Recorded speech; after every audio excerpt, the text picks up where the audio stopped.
Every morning you tell yourself today is the day. You are going to train abs. You are going to finally get that tight core. And then what happens? You hit snooze. Again, 5 more minutes turns into 45. Now you are rushing. Grabbing coffee, telling yourself you will do it tonight. Yeah, right. Somehow we convinced ourselves that abs require a full gym membership.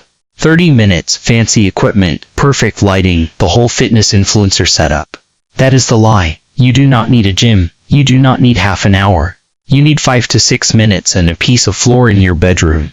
That is it. Before coffee, before emails, before scrolling like you are waiting for a miracle in your feed. And let me wake you up a little. Abs do not magically appear just because you do cardio and hope for the best. Your core is muscle. Muscle needs full range of motion. Muscle needs progressive overload. We actually have to train it. So here's the deal.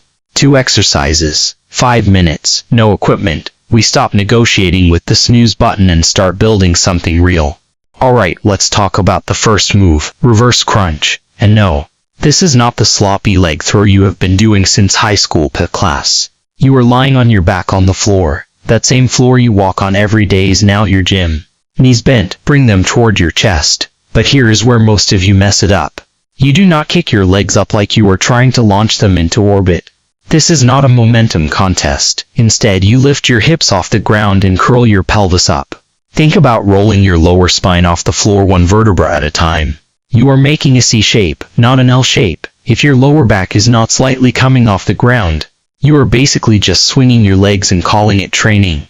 Not you. If you need stability, grab the edge of your bed or a chair. That is fine. What is not fine is feeling it all in your hip flexors. If your hips are burning but your abs were just chilling, your technique is off. 3 sets, 8 to 12 reps, slow on the way down. Control the eccentric, no ego reps. We are building lower abs. Not auditioning for a flailing turtle documentary. Now let's move to the second exercise, the crunch. And before you roll your eyes like it is 1998 again, listen up. Most people are not bored of crunches, they just have never done a real one. You lie on your back, feet planted, hands crossed over your chest. Not behind your head. We are not here to yank on your neck like you are trying to start a lawnmower. If your neck hurts more than your abs, that is on you. Here's the key. You are not sitting all the way up. This is not a full sit-up competition from middle school. You lift your shoulders just off the floor and think about bringing your ribcage toward your pelvis. Small range, big squeeze. At the top, pause for 1 second and actually contract your abs like you mean it.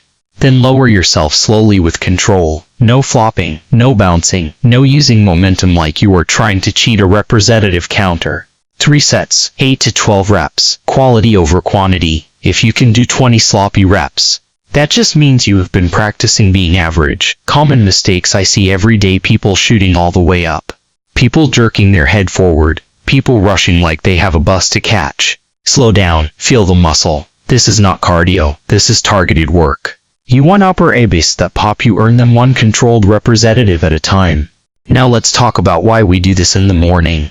Because timing matters more than you think. In the morning, your willpower is fresh. It has not been drained by emails, traffic, annoying coworkers, or that decision fatigue from choosing what to eat for lunch. At night, you say you will train, but by 8 p.m. you are negotiating with the couch like it is your life partner.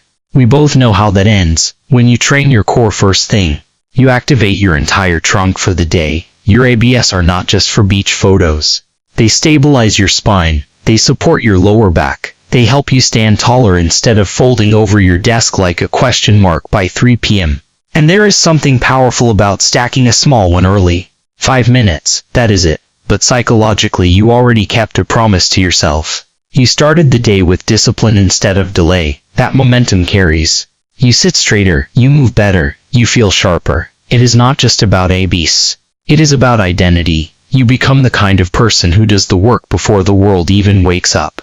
Now here is where most people quit. They do the routine for a week, see a little pump, then repeat the same reps forever and wonder why nothing changes. That is not training, that is maintenance mode. Week 1, master body weight with perfect form.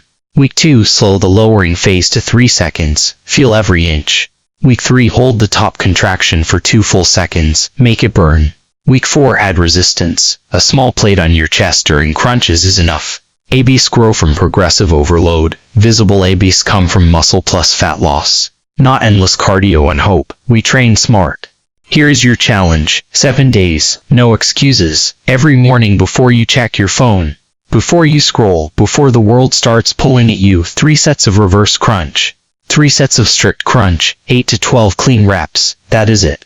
Day 1, write it down. Day 7, check it again. Track how you feel.